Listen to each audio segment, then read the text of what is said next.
በአንተ እድገት ለምን የቅርብ ሰዎች እንደሚቀኑ ገርሞ ያው የራስህ የምትላቸው ሰዎች፣ ጓደኛ፣ የቅርብ ቤተሰብ ራሱ በአሉታዊ መልኩ ይቀናል። ምክንያቱ ምን መሰል? ከየት እንደጀመርክ እግዚአብሔር ከየት እንዳነሳ በደንብ ጠንቅቀው ያውቃል እና የአንተ እድገት እነሱ ያሉበትን እዛው ቦታ ያስታውሳቸው። በነገራችን ላይ አብዛኛው ቅናት የሚመነጨው ብዙ ከማትቀርባቸው ሰዎች ሳይሆን ለአንተ በጣም ቅርብ ከሚባሉ ሰዎች።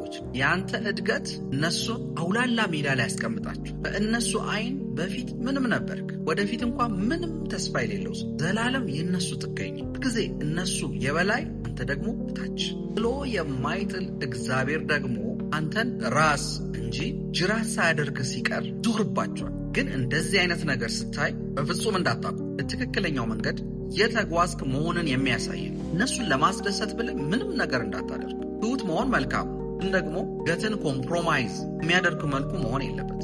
የአንተን እድገት ለአንተ ብዙ ቅርብ ያልሆኑ ሰዎች እውቅና ይሰጡታል። የአንተ ጉዶች ደግሞ ሁሌም የሚያስታውሱት ስህተትን ብቻ ነው። አንድ ነገር አስታውስ፣ ዳይመንድ በጣም የሚያንጸባርቀው ይዘውት በማያውቁት እጆች ላይ ነው። እንደዚህ አይነት ስሜት ተሰምታችሁ የሚያውቅ ከሆነ በአስተያየት መስጫው ላይ ማንም እንደማያስቆማችሁ ዓለም እንዲያውቅ ልባችሁ ላይ ያለውን ነገር ጻፉ።